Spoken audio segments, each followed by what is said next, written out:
पंजाब के भटिंडा अदालत में पेश हुई सांसद कंगना रनौत। बुजुर्ग महिला पर टिप्पणी को लेकर हाथ जोड़कर मांगनी पड़ी माफी। कंगना ने अपने बयान पर जताया खेद, कहा इरादा किसी को ठेस पहुंचाना नहीं था।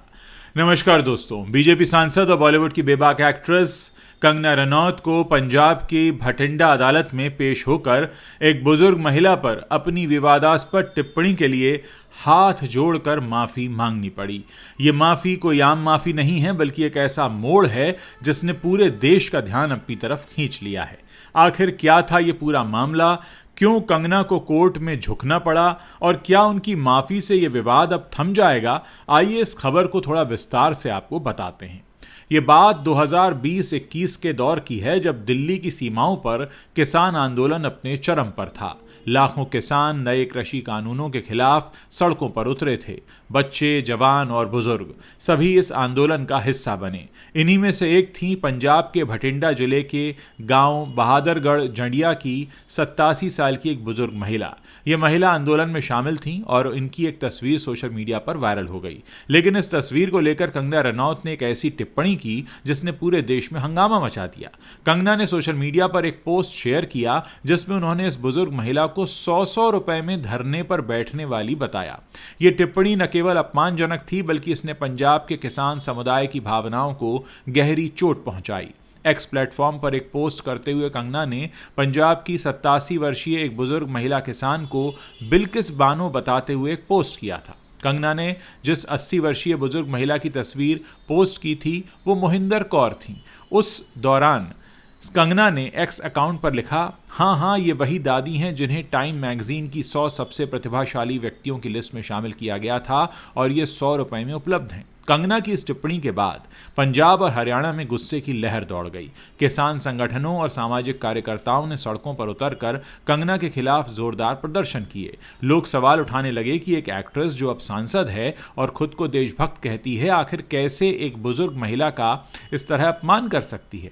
उस बुजुर्ग महिला ने भटिंडा की स्थानीय अदालत में कंगना के खिलाफ मानहानि का मुकदमा दर्ज करा दिया। उनका कहना था कि कंगना की टिप्पणी ने उनकी छवि को नुकसान पहुंचाया और उनके सम्मान को ठेस पहुंचाई। यह मामला जल्द ही राष्ट्रीय सुर्खियों में आ गया और कंगना रनौत एक बार फिर अपने बयानों के लिए विवादों के केंद्र में आ गईं।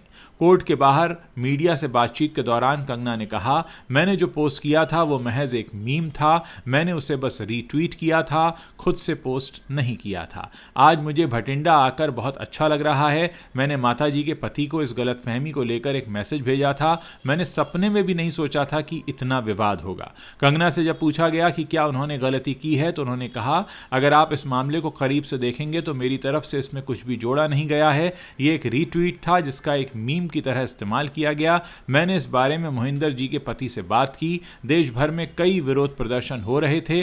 किसी ने एक नॉर्मल मीम पर कमेंट कर दिया था।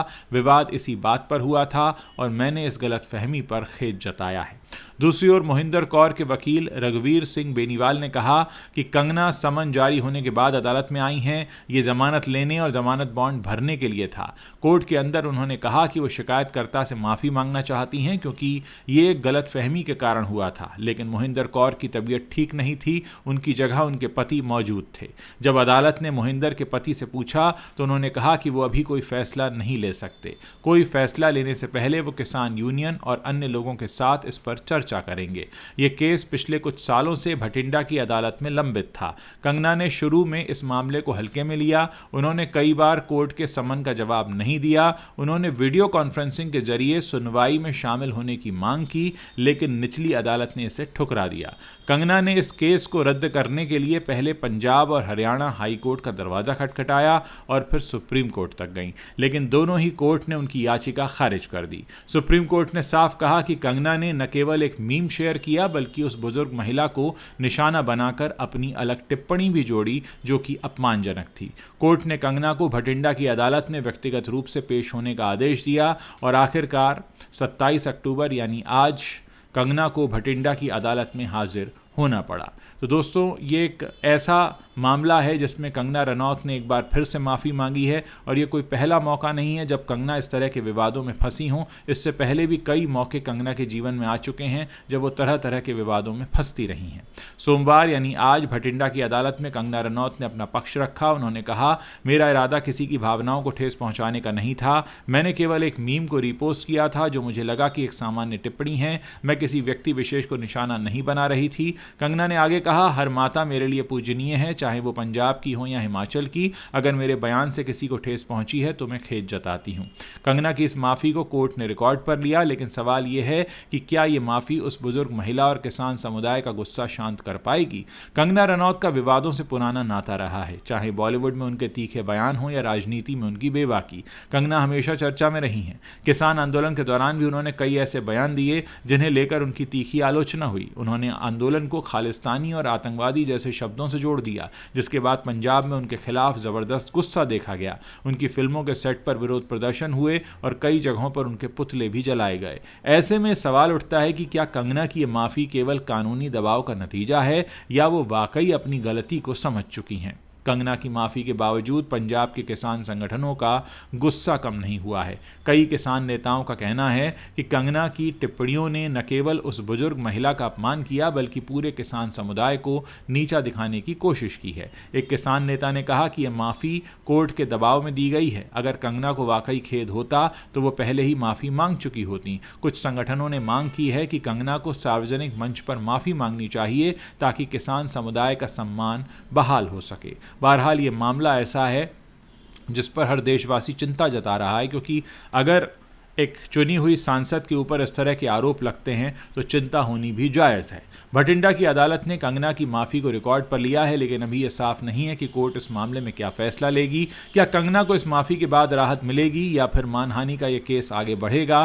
कानूनी विशेषज्ञ मानते हैं कि कोर्ट अब पीड़ित पक्ष की राय को भी ध्यान में रखेगी। अगर बुजुर्ग महिला और उनका परिवार कंगना की माफ़ी को स्वीकार करता है तो हो सकता है कि यह मामला यहीं ख़त्म हो जाए, लेकिन अगर पीड़ित पक्ष इस माफ़ी को नाकाफ़ी मानता है तो कंगना को और भी कानूनी चुनौतियों का सामना करना पड़ सकता है। कंगना रनौत अब केवल एक एक्ट्रेस नहीं बल्कि बीजेपी की सांसद भी हैं। उनके हर बयान का राजनीतिक और सामाजिक असर पड़ता है। ये मामला एक बार फिर सवाल उठाता है कि क्या सार्वजनिक हस्तियों को अपनी बात कहने से पहले उसके होने वाले असर के बारे में सोचना चाहिए, खासकर तब जब उनकी बातें किसी समुदाय या व्यक्ति की भावनाओं को ठेस पहुंचा सकती हैं।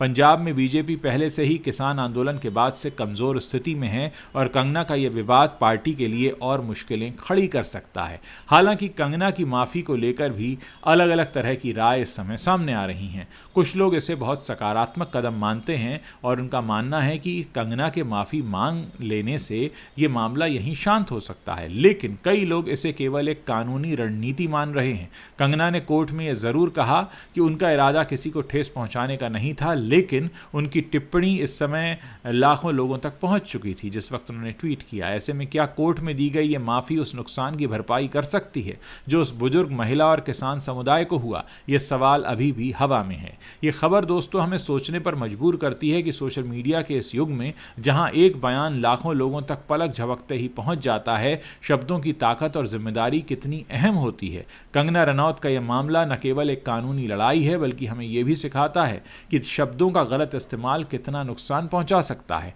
भटिंडा की अदालत में कंगना की माफ़ी एक शुरुआत हो सकती है, लेकिन क्या यह विवाद यहीं थमेगा या फिर और नए मोड़ लेकर आएगा, ये तो वक्त ही बताएगा। फिलहाल इस खबर पर हमारी नज़र बनी रहेगी और आप इस पूरे मसले पर अपनी जो भी राय रखते हैं इस वीडियो के नीचे कमेंट सेक्शन है, वहाँ अपनी राय जाहिर करना मत भूलिएगा। मुझे आपके कमेंट्स पढ़ने का इंतज़ार रहेगा।